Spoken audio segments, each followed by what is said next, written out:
김포시가 아프리카 돼지열병을 막기 위해 지역 내 모든 돼지 살처분이라는 특단의 대책을 내렸습니다. 지역 양돈 농가들은 참담한 심정을 토로했습니다. 경기도가 무허가 돼지 사육 농가 전수조사에 들어갔습니다. 아프리카 돼지열병의 확산을 막기 위해서입니다. 부평 영성마을 주민들이 동네 활성화를 위해 힘을 합치기 시작했습니다. 주민들은 교육을 넘어 마을 기업 구성을 추진 중입니다. 전국체전이 한창입니다. 선수들은 후회를 남기지 않기 위해 경기장에 나서는 그 순간까지도 구슬땀을 흘리고 있습니다.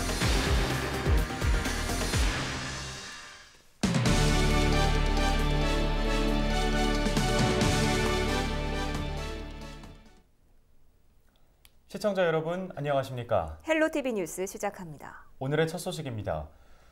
원도심 활성화는 모든 지자체의 수건이죠. 동네의 변화를 위한 시민들의 자발적인 참여도 활발하게 이루어지고 있는데요. 부평 영성마을 주민들도 변화하기 시작했습니다.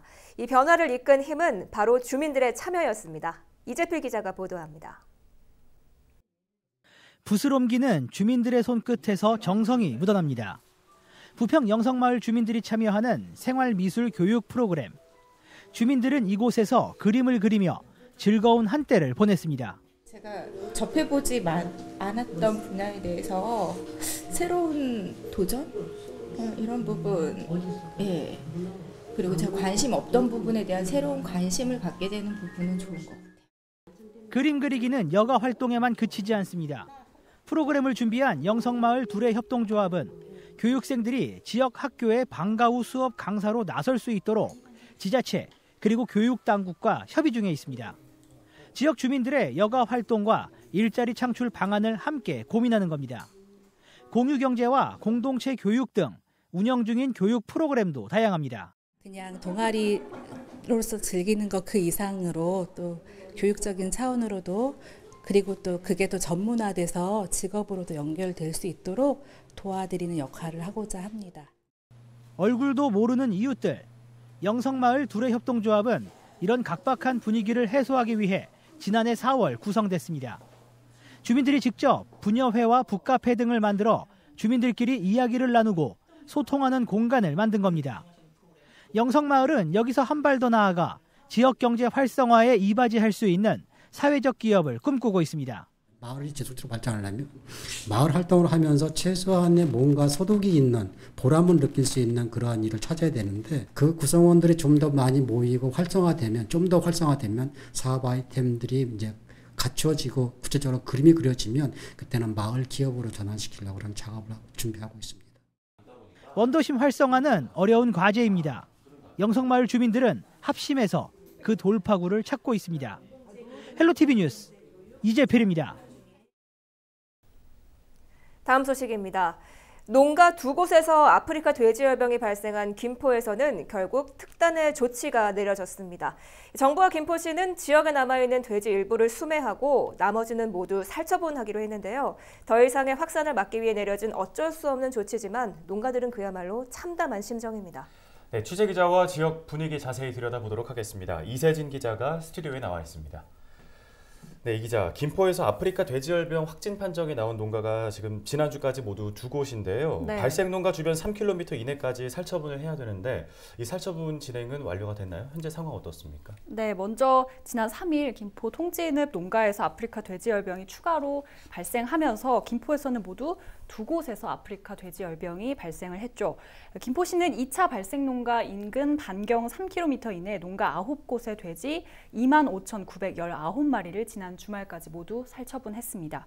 7일부터는 잔존물, 그러니까 이 농가에 남아있는 돼지 똥이나 분비물이 있지 않겠습니까? 예. 이런 것들을 처리하고 생석회를 이제 도포를 할 예정인데요. 다만 이제 월요일 비가 오면서 추가 방역은 8일까지 완료할 예정입니다. 네, 그런데 김포에 남아있는 돼지 전부를 없앤다는 건 무슨 얘기인가요?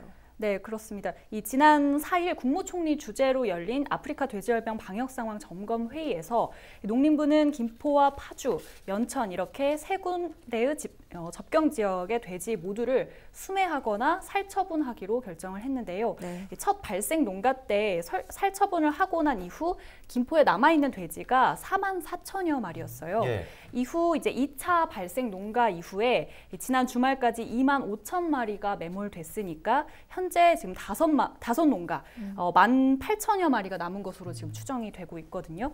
이 가운데 비육돈 7,200마리는 수매 대상이기 때문에 정부가 수매를 해서 이제 도축을 할 예정이고요. 네.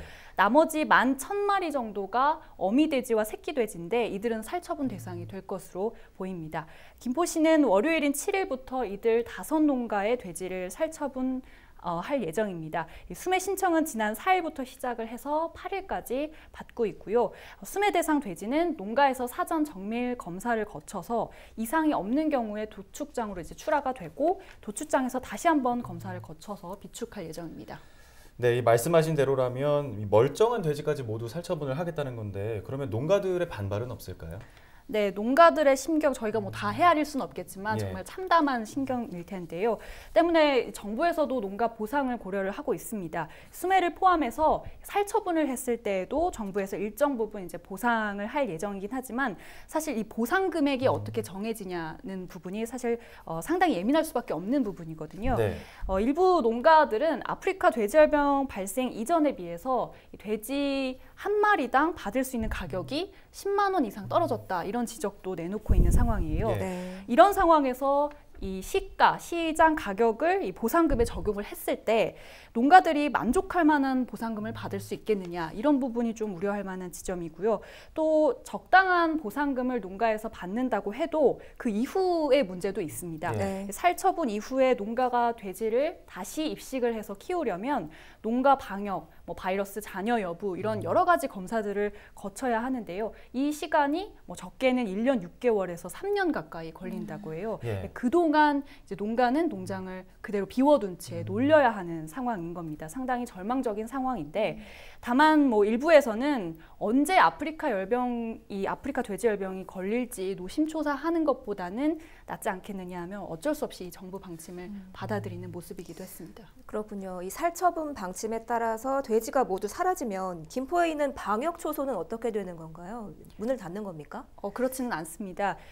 살처분 이후에도 24시간 방역 초소는 그대로 이제 운영이 되는데요. 네. 지금 김포에 있는 방역 초소가 거점 초소가 1곳, 그리고 이동 초소가 7곳, 농가 앞에 있는 이제 농가 초소가 16곳 이렇게 해서 방역 초소 24곳이 이제 운영이 되고 있는데요. 살처분 후에도 아까 이제 말씀을 드렸다시피 농가 방역이나 거점 방역은 계속해서 유지를 해야 합니다. 예. 때문에 방역 담당자들의 24시간 3교대 밤샘 방역도 계속될 전망입니다. 네, 알겠습니다. 이 비상사태에 따른 특단의 대책이기는 하지만 이 농가들의 심정을 저희가 다 헤아릴 수는 없을 것 같은데요. 아프리카 돼지열병 관련해서 새로운 소식 나오는 대로 계속 전해주시죠. 이세진 기자 수고하셨습니다. 아프리카 돼지열병의 확산으로 지역이 모두 초긴장 상태입니다. 특히 무허가 양돈 농가에서도 돼지열병이 확인되면서 방역당국에 큰 충격을 줬죠. 정말 특단의 대책이 필요한 상황인데요. 경기도가 무허가 양돈 농가 전수조사에 들어갔습니다. 김태희 기자가 보도합니다. 경기도가 방역 사각지대인 무허가 축사를 전수조사합니다. 지난 2일 소규모 무허가 농가에서 아프리카 돼지열병 추가 확진 판정이 내려진 데 따른 조치입니다. 통관 리 단위로 단 한 곳도 예외 없이 모든 그 농가들을 다 조사할 수 있게 최대한 빨리 혹시 우리의 방역망에서 제외되어 있는 아주 극소규모의 돼지 농가가 있는지를 찾아야 되겠습니다. 이재명 지사는 300두 미만 농가 매입을 검토하라며 지시했습니다. 소규모 농가의 경우 관리에 어려움이 있는 만큼 도 차원에서 수매해 선제적으로 축사를 비우자는 겁니다. 또 이 지사는 양주시 방역대책상황실과 거점 소독시설을 방문해 방역 담당자를 격려하고 빈틈없는 차단 방역 조치를 주문했습니다. 경기지TV 김태희입니다. 인천 계양경찰서가 영아 유기 혐의로 21살 A씨를 붙잡아 조사 중입니다. A씨는 지난 6일 오후 5시 30분쯤 계양구 임학동의 한 빌라 현관 앞에 갓 태어난 자신의 아들을 버리고 달아난 혐의를 받고 있습니다. 동네 주민의 신고를 접수한 경찰은 CCTV 분석 등 탐문 수사를 벌여 A씨를 붙잡았는데요. 버려진 아이는 인근 병원으로 옮겨졌으며 생명에는 지장이 없는 것으로 알려졌습니다. 경찰은 구체적인 범행 동기 등을 조사하고 있습니다. 인천 지역의 대형 화재 발생 건수가 큰 폭으로 감소했습니다. 인천 소방본부의 자료를 보면 지난 1월부터 올해 9월까지 인천 지역에서 발생한 대응 1단계 이상의 대형 화재는 모두 9건입니다. 이는 지난해 같은 기간과 비교해 30% 감소한 수치입니다. 특히 올해 대형 화재로 인한 인명피해는 모두 7건으로 지난해 같은 기간과 비교해 80% 줄었습니다. 인천 소방본부 관계자는 이번 통계를 바탕으로 적극적인 화재 예방 대책을 수립하겠다고 말했습니다. 김포경찰서는 자신을 무시한다며 동료 몽골인을 흉기로 찌른 혐의로 30대 몽골인 A씨를 검거했습니다. A씨는 지난 6일 오전 7시 40분경 김포시 대곤면 공장 기숙사에서 말다툼을 하다 동료 B씨의 복부를 흉기로 찌른 혐의를 받고 있습니다. B씨는 인근 병원으로 옮겨져 치료를 받았으며 생명에는 지장이 없는 것으로 전해졌습니다. 경찰은 사건 경위를 조사한 뒤 A씨에 대한 구속영장을 신청할 방침입니다.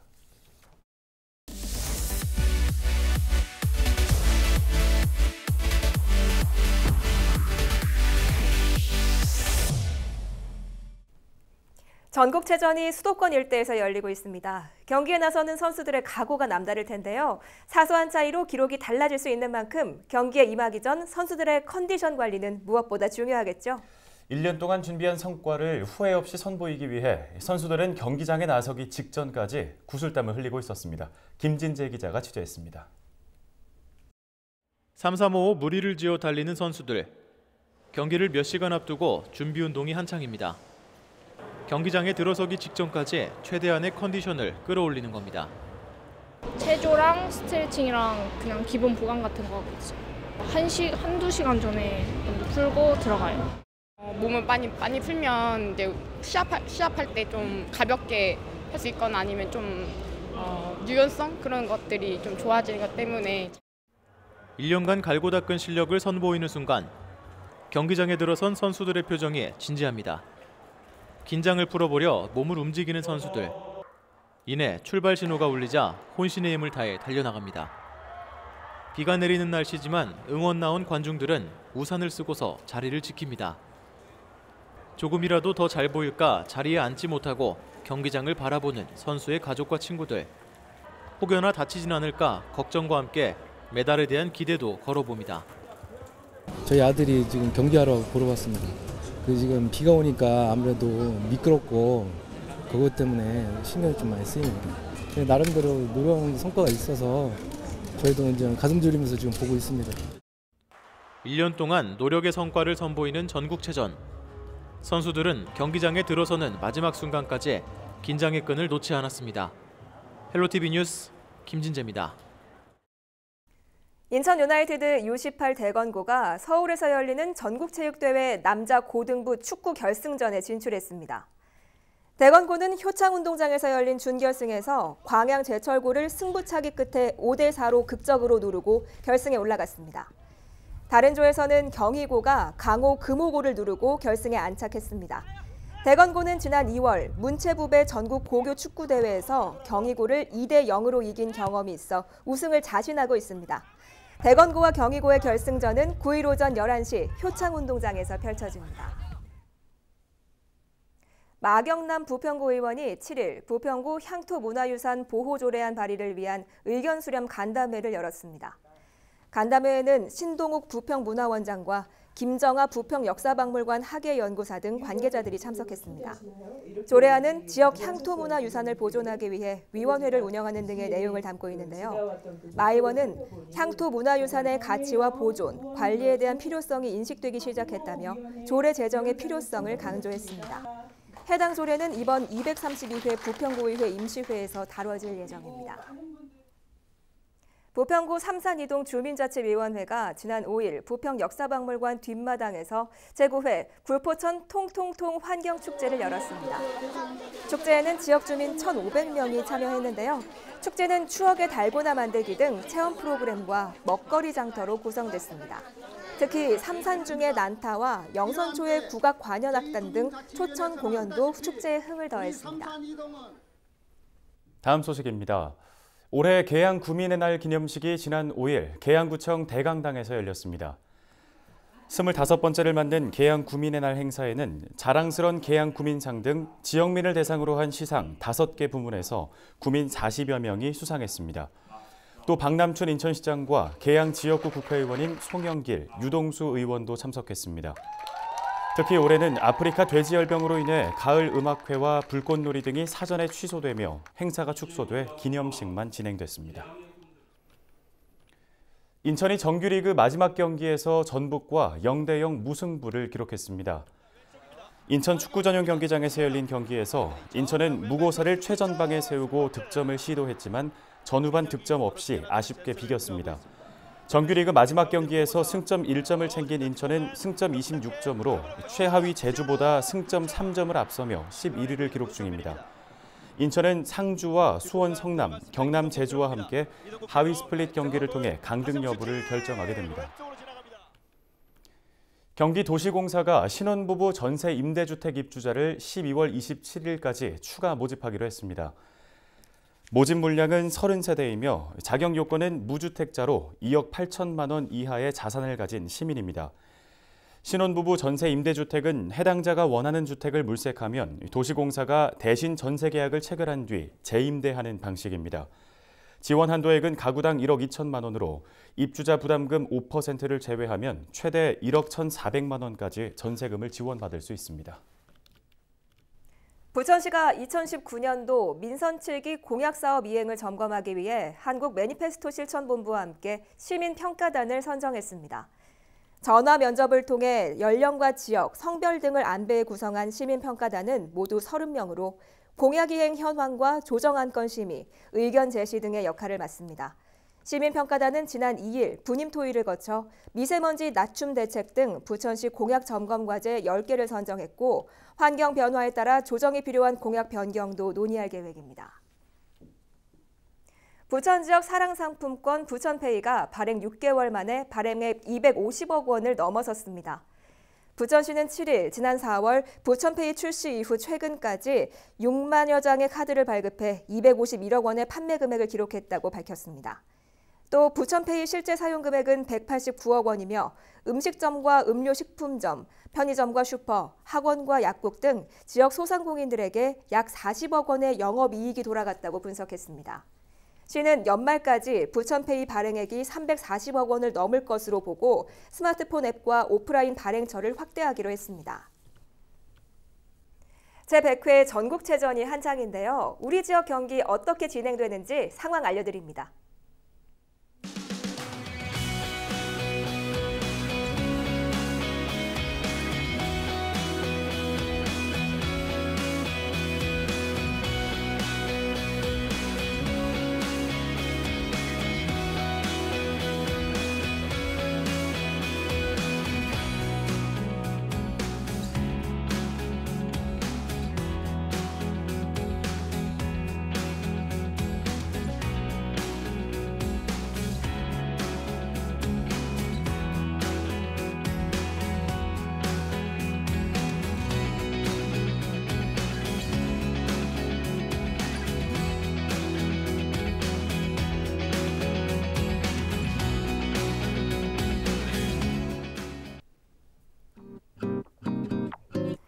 날씨 알아보겠습니다. 화요일부터 하늘이 다시 맑아지겠는데요. 다만 이 찬 공기가 계속해 유입되면서 아침과 낮 할 것 없이 평년 기온을 밑도는 쌀쌀한 날씨가 이어지겠습니다.